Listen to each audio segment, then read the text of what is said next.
In our last video, we explored the definition of yoga. Yogas chitta vritti nirodha. Yoga is the cessation of thoughts in the mind. We learn that when we are practicing yoga and the thoughts are still, then we can begin to discover the truest essence of our being, the truest essence of our nature. We also discovered that at times when we are not practicing yoga, we mistakenly identify ourself, the small s, as the self with a big S. Now that we have a definition of yoga, we're going to move on to the 5 vrittis.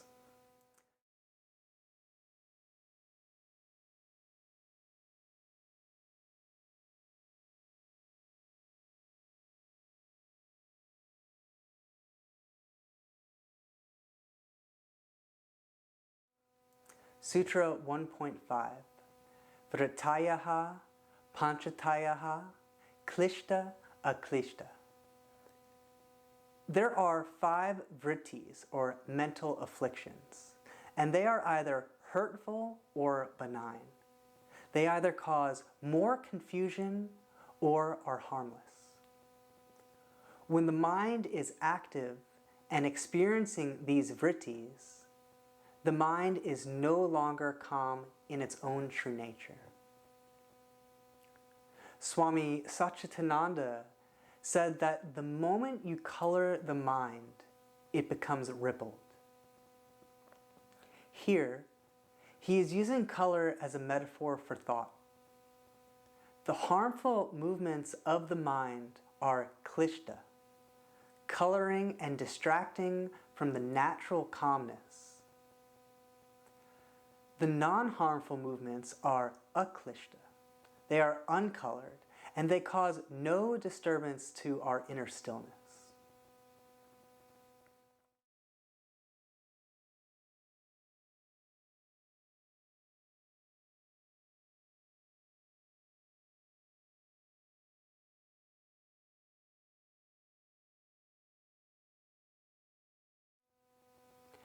Sutra 1.6 Pramana, Viparyaya, Vikalpa, Nidra, and Smrtayaha. The first 2 words we find here are pramana and viparyaya. Both can be difficult subjects to speak to. Roughly, these 2 words translate as truth and falsehood. The very idea of truth begs the question, what is truth?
what is truth?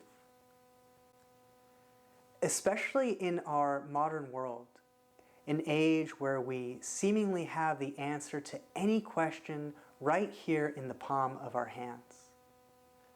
In this time when we learn more through social media, apps, and videos than we do from human-to-human interaction.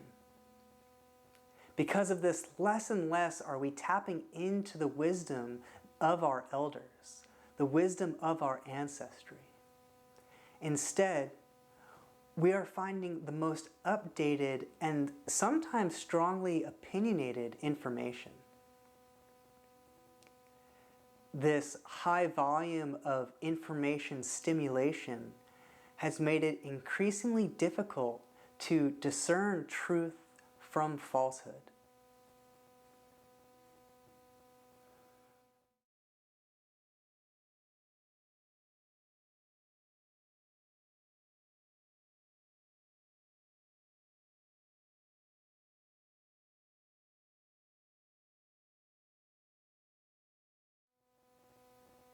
Sutra 1.7 Pratyakshanuman agamaha pramanani.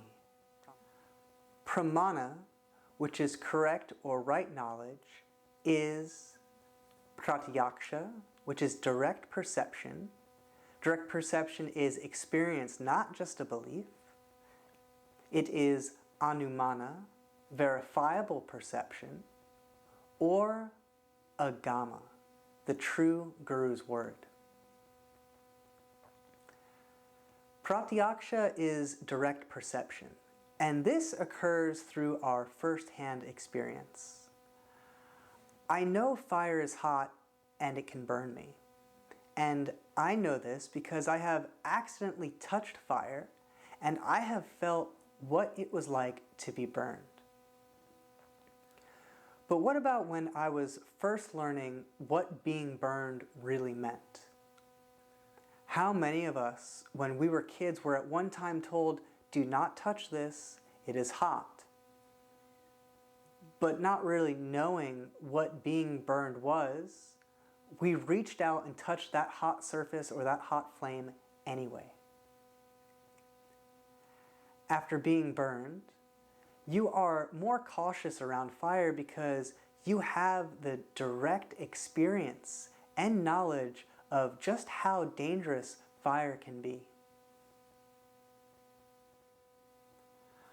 Anumana is verifiable perception, and this occurs through deduction. We will continue to use fire as an example. If I was to look out my window and I can see my neighbor's house and I saw smoke rising up from their home, well, I would call my neighbor and warn them that there was a fire. In this instance, I never saw a fire. I didn't see any flames. I've only seen the smoke. And so goes the famous saying, "Where there's smoke, there's fire." So here, I don't need to see the flame to know that the fire exists. Agama. Agama is the word of a trusted teacher or even a spiritual text. Many practitioners go their whole lives searching out someone who they can feel is their guru, their own trusted spiritual guide. A truly transcended master, one who has moved beyond their own needs and wants to selflessly and humbly serve others, is a rarity. Those individuals are sometimes considered closer to the one source of knowledge because of their lifetime of practice and their ability to see through the static disruptions of the mind and to see through the static disruptions of our worries.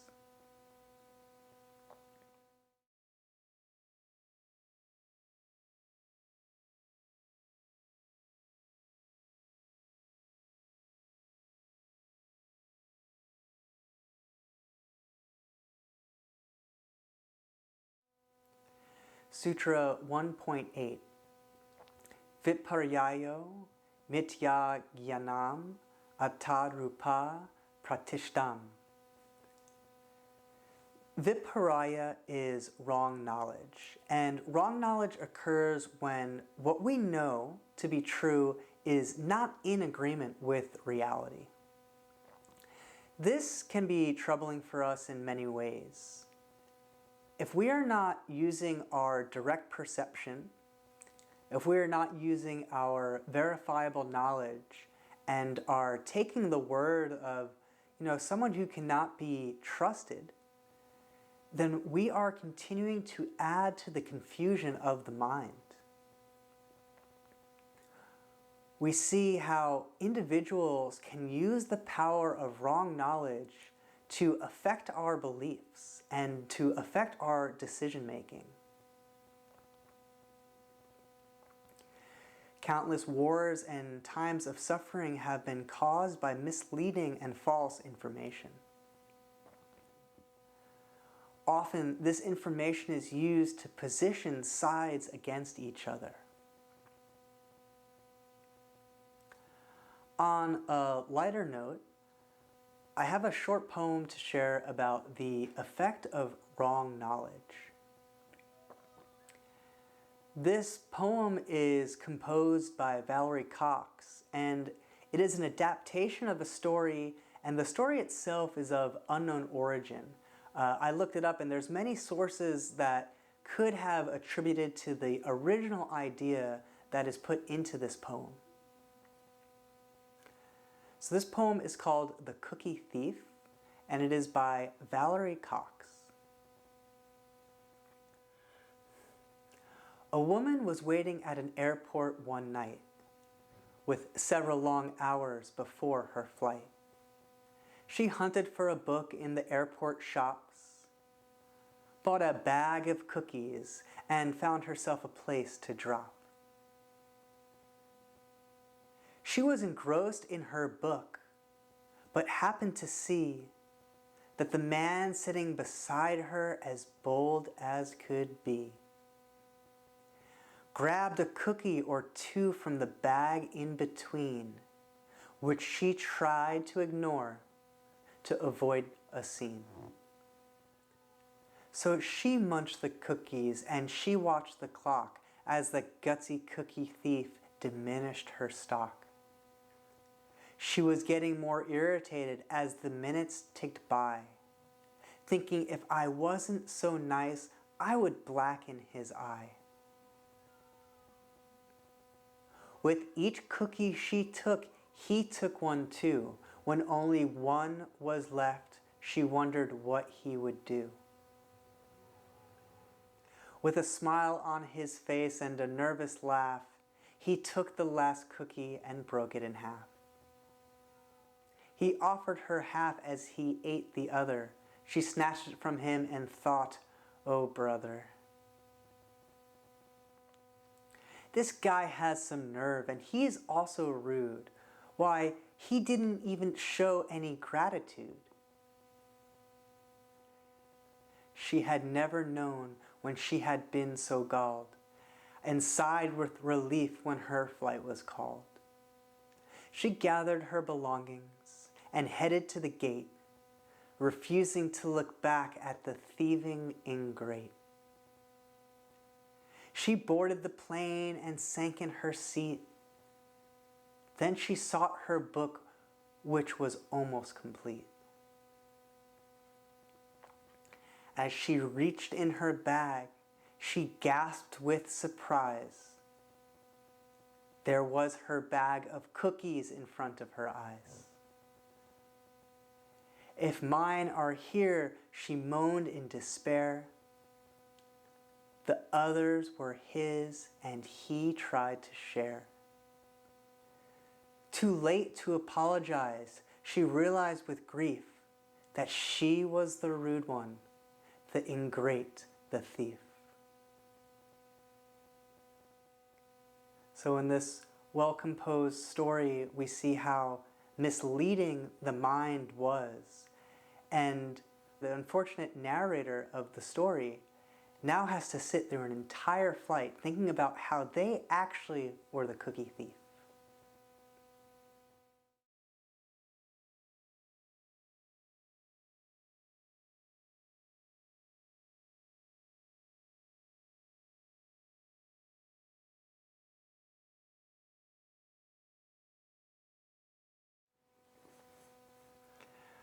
We move on to Sutra 1.9. Sabda, Jnanyanupati, Vastu, Sunyo, Vikalpaha. The thoughts that arise in the mind are vikalpa. They are imaginary. They are imagination. Imagination in the sense of creativity may not be bad in the context of our lives and living in this physical realm. In this realm, we have the ability to be creative beings. However, imagination in the context of understanding the real and true nature of ourselves and the true nature of the world around us can cause disruption to our natural peace. Thoughts and words are simply a placeholder for the true meaning of something. We can take the idea of love as an example. It's a grand and expansive idea. And we can look and see that cultures around the world have created their own word for love. But how hard is it to define love? It may be almost impossible to describe love, yet many of us still agree that it exists. So we use the word love as a placeholder for something that has deeper meaning. There is also the narrative that we experience from the mind and the thought process. In the first video, we spoke about the stories that our mind creates. Sometimes it is as though we are not in full control of our own thought stream. It is as though the fictional narrative in our minds is playing itself out and we are stuck there along for the ride. Dennis Hill reminds us that the word water does not quench thirst. The word light does not dispel darkness. The thought and the word do not make something what it is. As a yogi, we are going to begin to look beyond the impression that we have of any object.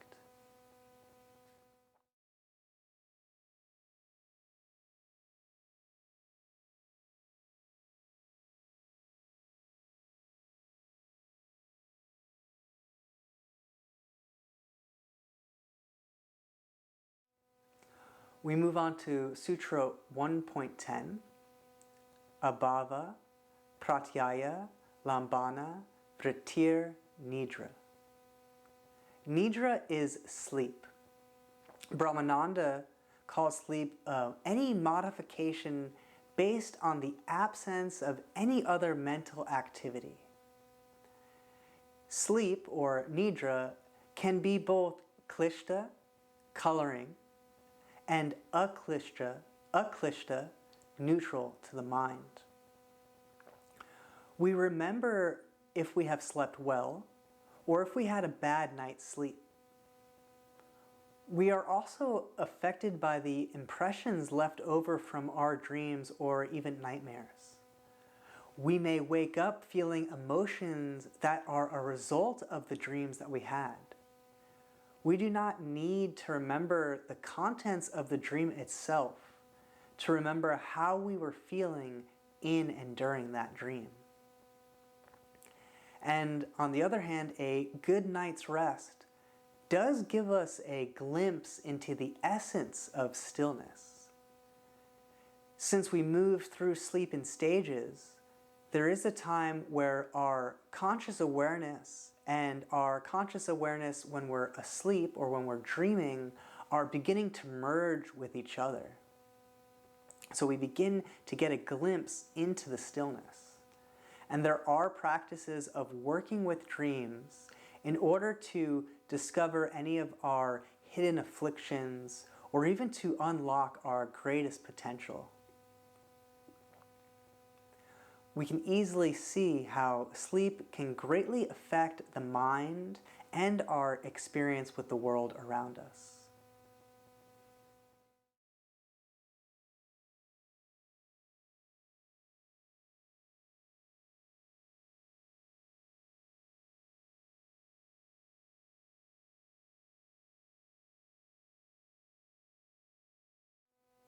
we move on to Sutra 1.11. Anubhuta Vishaya Sampramoshaha Smrtihi. Smrtaya is the memory. It is the calling up of a past experience. In the introduction of the first video, we spoke about the power of the mind and how the mind has an incredible ability to recall information from our past experiences. The mind has a previous impression of what objects look like. When we see an object, our mind instantly jumps through a few mental hoops, does a few mental calculations, and then immediately identifies the object that is in front of us. I may be walking through a garden and I see a bush and my mind immediately says, that is a rose bush. Or I might hear a siren and think, that is a fire truck. But the information that we recall does not always return to our current state of awareness unskewed by time and by misconception. This previous impression of an object may be superimposed into the current moment. Well, this may be hard to see when we're speaking about a rose bush, but what about if we look at a different sense? What if we look at our sense of taste? Many of us had foods we didn't like as a kid. As we started to grow older, we may have still had an aversion to those same foods. Perhaps you didn't like broccoli.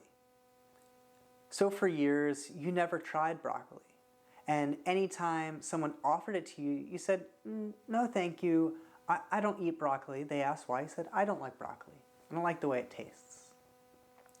Then one day, someone convinces you to try a piece of broccoli and you like it. Well, when did you start liking broccoli? It could have been years ago, but the memory of broccoli tasting bad kept you from trying it again.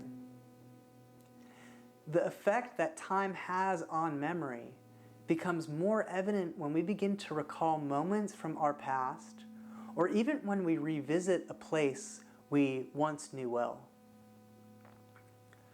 Whenever I get together with old friends and we retell stories from our past, there's always some differentiation in the storyline. We all remember the same story, it's just a little differently. This is an effect of our memory gently skewing our current reality.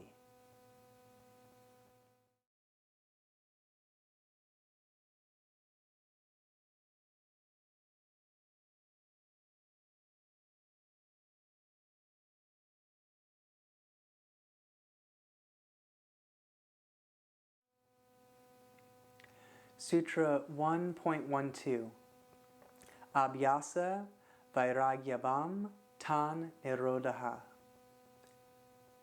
Abhyasa, practice, and Vairagya, non-attachment, are needed to restrain the patterns and movements of the mind.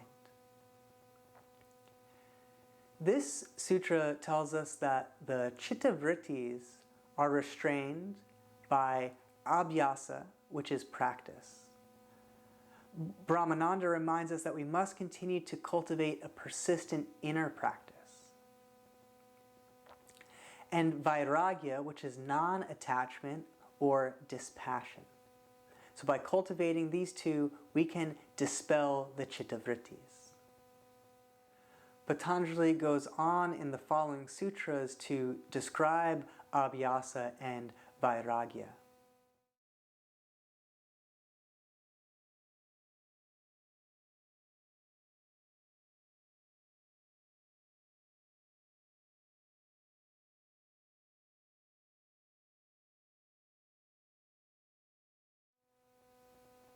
Sutra 1.13 Tatra stit tau, yatno, abhyasyaha.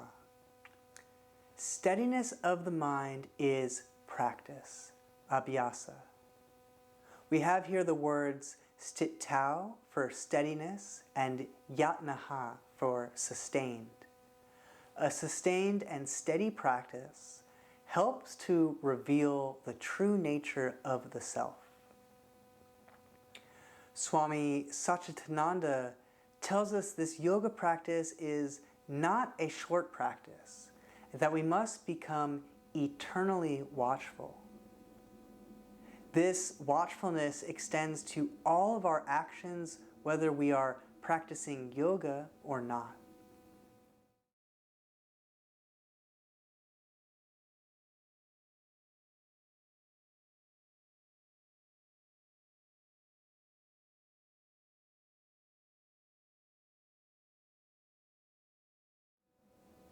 Sutra 1.14 tells us that practice becomes firmly rooted when attended to for a long time, without break, and with a deep sense of devotion.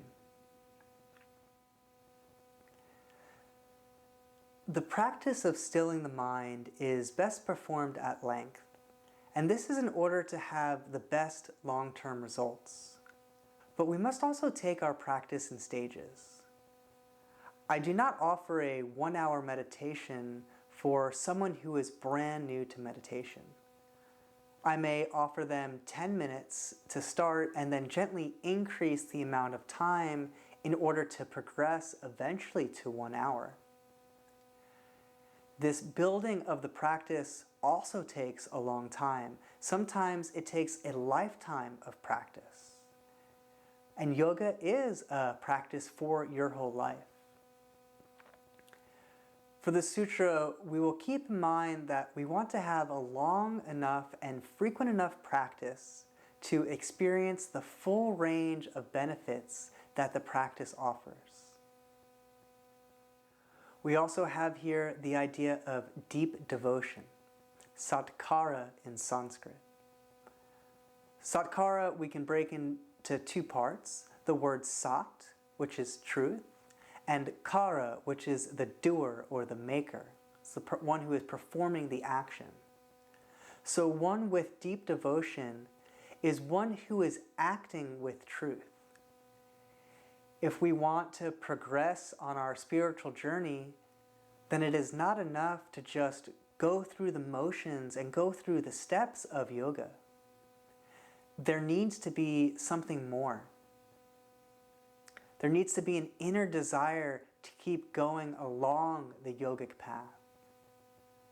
We begin to live our lives with awareness of the connectivity of all of our actions and the connectivity of all actions and all beings.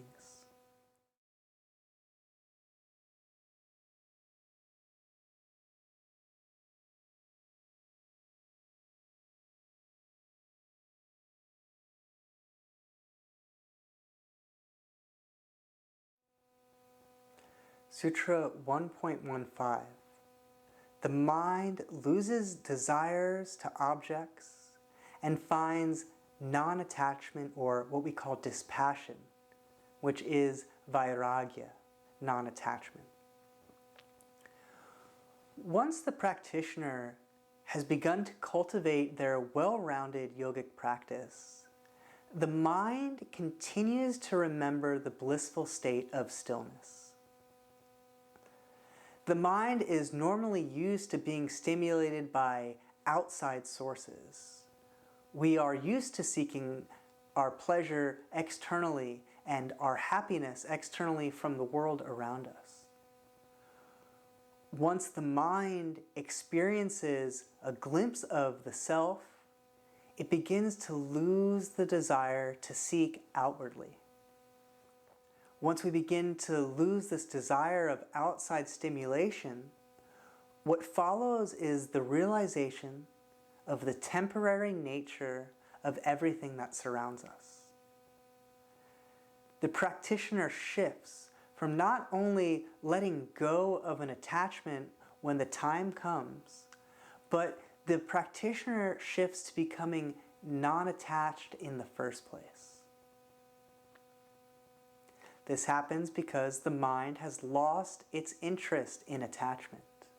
The mind now has a new center of interest, the exploration of the self with a big S.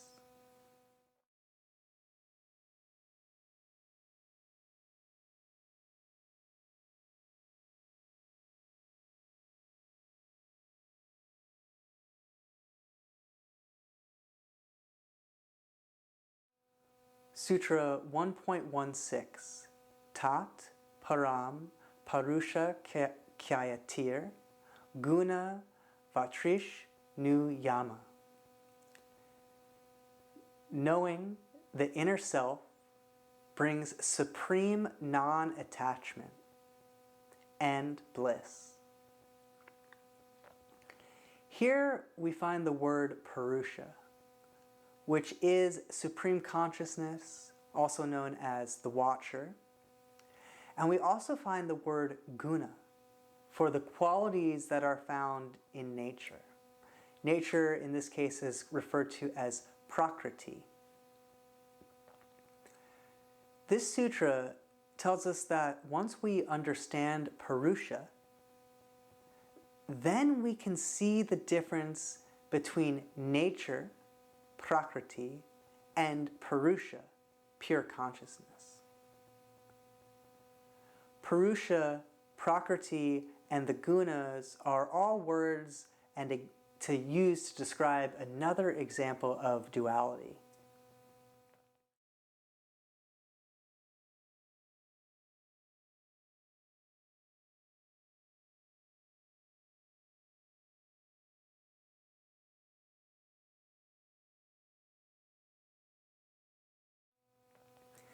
We talked about duality in the first video, and in that video we used the concepts of Brahman, which was universal consciousness, and Atman, the individual consciousness. Now, we can take a look at another way of viewing duality using Purusha and Prakriti. Purusha is supreme consciousness, and it is called the watcher as it is said to be silently observing the movements of an ever-changing world. Purusha itself is unchanging. Prakriti is anything that is not Purusha. It is often called nature. Nature is said to be composed of 3 interplaying qualities called gunas. There is Sattvas guna, Rajas guna, and Tamas guna. Sattva guna is the quality of purity, lightness, spiritual connection, and happiness. Rajas is the quality of action, change, destruction, and passion. And tamas is the quality of dullness, of inactivity, heaviness, and laziness. So these three gunas interplay and react with each other to create the world around us.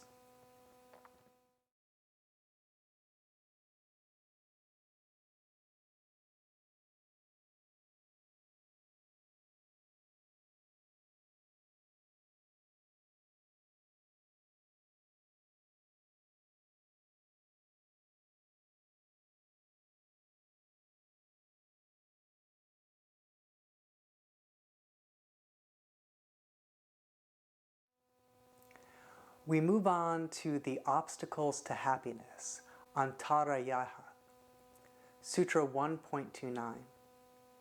By turning inward to the self, obstacles are overcome. Obstacles are to be expected. It is why we have a need for a practice in the first place.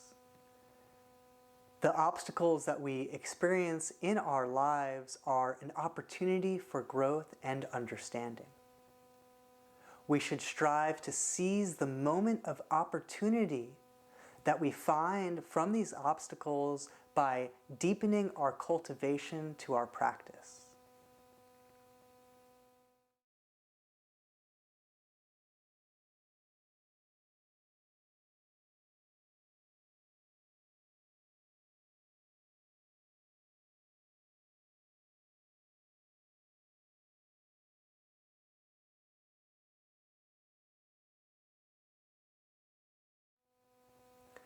Sutra 1.30 goes on to give us a list of the tamasic distractions, tamas, which draw us away from our natural sattvic state, sattva. The tamasic distractions that affect us are, number 1, disease and sickness. Number 2, dullness and apathy. Number 3, doubt. Number 4, carelessness. Number 5, laziness. Number 6, craving pleasure. Number 7, failure in spiritual attainment. Number 8 is ignorance or delusion, and this is the ignorance of the true essence of yourself. And number 9, slipping from the yogic state, slipping from that sattvic state back into the tamasic state.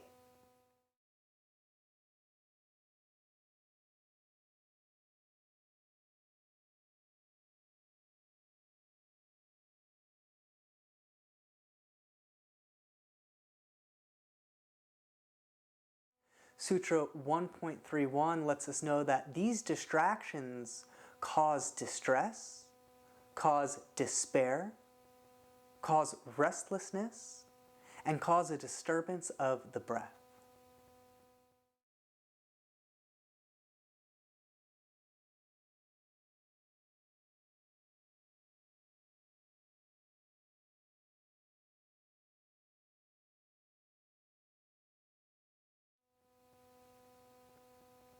Sutra 1.32.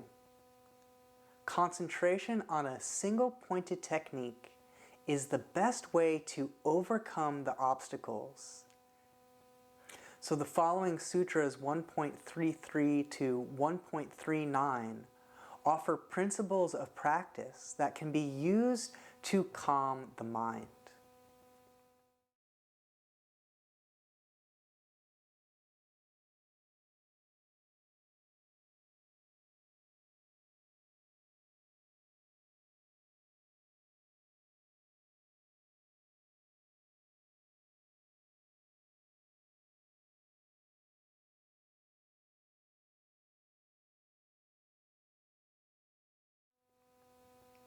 Sutra 1.33, Kindness and Friendliness.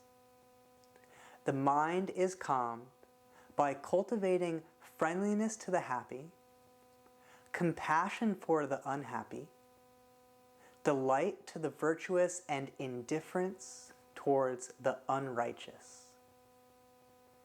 This is an incredibly reassuring sutra. And it amazes me that more than 2,000 years ago, this idea of kindness, being able to calm the mind, existed. This is one of the few sutras that tell us how to live in the world. Most of the sutras speak to internal observations, internal techniques, and philosophical ideas. Here, we learn that to cultivate a calm mind, we must simply treat others kindly. We must treat them with compassion. And for those who are succeeding along their path, we should be filled with delight instead of energy of jealousy. We should also cultivate indifference to those who would wish harm, even those who wish harm upon ourselves or upon people we know.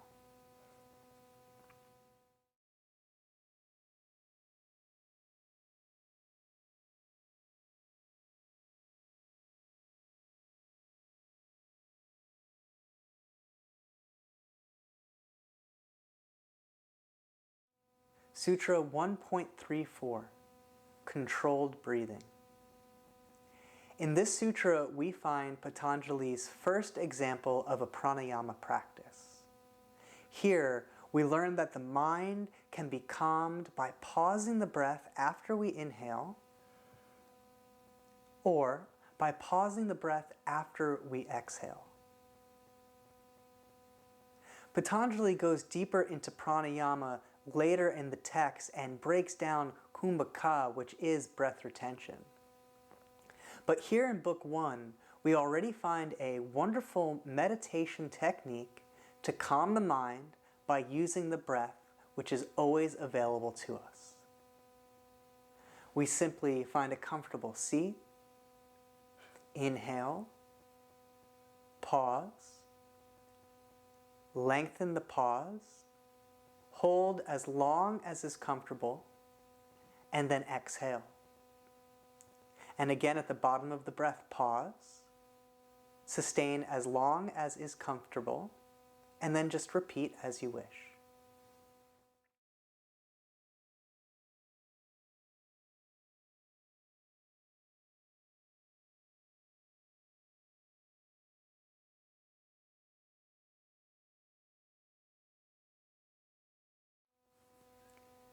Sutra 1.35, Subtle Sense Perception.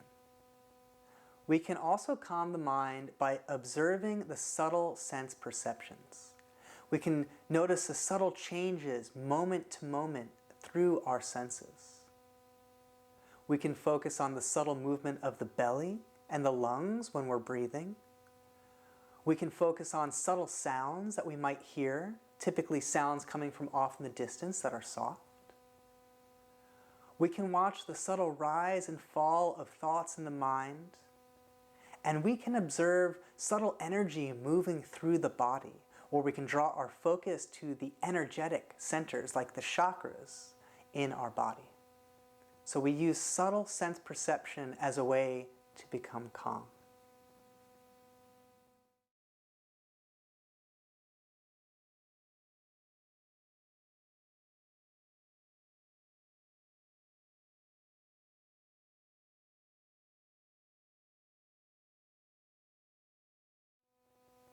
A short quote from Dennis Hill, "We are pure light awareness, but the veil over our reality clouds our view. Peel away the veils to reveal what is really there." Sutra 1.36, the mind can be calmed by focusing on the inner blissful light. Light is often used as a metaphor for our truest essence. Patanjali says to focus the awareness on the inner light of consciousness. Cultivate and remember the experience of calmness that we gain in those moments.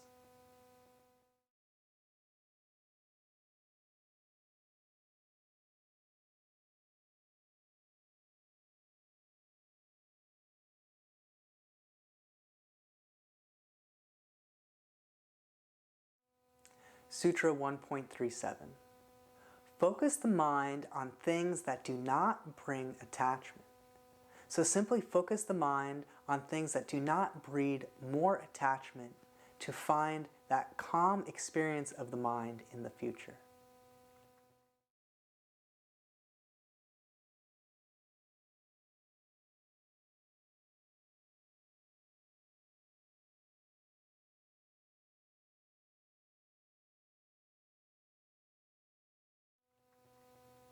Sutra 1.38.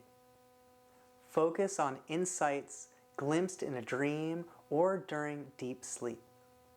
And we spoke before about the different levels of awareness and consciousness, the different stages of sleep.